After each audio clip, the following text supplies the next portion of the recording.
The South China Sea is very important and highly disputed, playing a big role in world trade and politics. About 1/3 of the world's shipping passes through it, including more than half of China's exports, making it crucial for international trade. For Vietnam, the South China Sea is essential, providing about half of the country's economy through fishing, oil, and gas.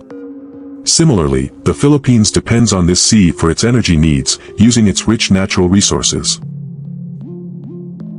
The area's military importance has been recognized since World War II, with many countries setting up a presence to protect their interests. This has caused a complex set of territorial disputes involving China, Vietnam, the Philippines, Malaysia, Brunei, and Taiwan, each claiming parts of the sea. These disputes are worsened by the sea's potential oil and gas reserves, which are some of the largest in the world. Recently, tensions have risen due to global security concerns, including the impact of the war in Ukraine. This conflict has shown the need for secure and stable sea routes, and any trouble in the South China Sea could have big effects on world trade and security. Additionally, China's increased military activities and building in the area have worried other countries, leading to more military watchfulness. Because of this, the South China Sea remains a key point for international politics, economic interests, and military plans. The origins of the South China Sea dispute go back to the time after World War II. In the 1930s, France controlled a large part of Southeast Asia, known as French Indochina, which included Vietnam, Laos, and Cambodia. At the same time, Japan was expanding aggressively in the region, taking control of many areas. After Japan was defeated in World War II, the control of various islands in the South China Sea, like the Spratly and Paracel Islands, became uncertain. These islands were claimed by Japan during the war, but once the war ended, Japan had to give up control. France tried to reassert its control over these islands, but there were many complications and other countries also showed interest. The lack of clear ownership over these islands led to disputes between several countries, including China, Vietnam, the Philippines, Malaysia, Brunei, and Taiwan. Each of these countries claimed parts of the islands and surrounding waters, leading to the complex and ongoing territorial conflicts we see today. The situation was made even more complicated by the discovery of rich natural resources, like oil and gas, in the region, which made the islands even more valuable. This historical backdrop helps explain why the South China Sea remains a hotly contested area with significant geopolitical and economic importance. In 1947, China made a strong claim over most of the South China Sea by creating a map with 11 dashes that formed a large loop around the area.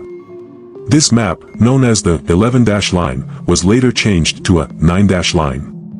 China uses this map to argue that the area has been part of its territory for a long time. They support their claim by pointing to ancient texts and records of early Chinese fishermen who used these waters. Vietnam also claims parts of the South China Sea, including the Spratly and Paracel Islands. Vietnam's claim is based on its own historical records, which show a long presence in the region. Vietnam argues that it has controlled these islands for many years and has continued to maintain a presence there. In 1956, a group from the Philippines went on an expedition and came across the Spratly Islands, a group of small islands and reefs in the South China Sea. They decided to call the area the Free Territory of Freedom Land and claimed it as part of the Philippines. This was a bold move and led to many protests from other countries in the region, who also had their own claims to the islands. However, this new territory was not recognized as an official nation by the international community. The situation became even more complicated in the late 1960s when oil was discovered in the South China Sea.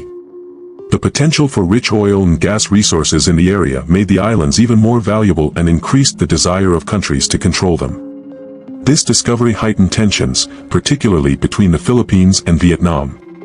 Both countries wanted to secure these resources for themselves, leading to clashes and conflicts over who had the right to control the Spratly Islands. These disputes were not just about oil and gas but also about fishing rights and strategic military importance. The overlapping claims and the desire for the valuable resources made the South China Sea a hotbed of international tension and conflict. This discovery of oil in the late 1960s set the stage for many of the ongoing disputes we see in the region today, with multiple countries continuing to vie for control over these strategically and economically important islands. In 1982, the United Nations created a set of rules called the United Nations Convention on the Law of the Sea, or UNCLOS for short. These rules were designed to help countries figure out their rights and responsibilities in the world's oceans. One of the key things UNCLOS did was to set limits on how far a country's territory can extend into the sea. For example, it allowed countries to claim an area up to 200 nautical miles from their coast as an exclusive economic zone, EEZ, where they could use resources like fish and oil. China, along with many other countries, signed UNCLOS. However, China continued to assert expansive claims over most of the South China Sea based on historical grounds, using the 9-dash line that it had drawn on its maps. This claim covers a vast area, far beyond the limits set by UNCLOS, and overlaps with the EEZs of several other countries like Vietnam, the Philippines, Malaysia, Brunei, and Taiwan. China justifies its claims by citing ancient maps and records, arguing that Chinese fishermen have used these waters for centuries. However, these historical claims conflict with the rules established by UNCLOS, which prioritize contemporary and legal definitions of maritime boundaries over historical ones. As a result, China's expansive claims have led to ongoing disputes and tensions with its neighbors and have clashed with international law. This has caused many confrontations and legal challenges, including a notable case brought by the Philippines to an international tribunal, which in 2016 ruled that China's historical claims had no legal basis under UNCLOS. Despite this ruling, China has continued to assert its claims, leading to persistent tensions in the region. Today, the conflict in the South China Sea continues to be intense and has widespread effects on global trade and security.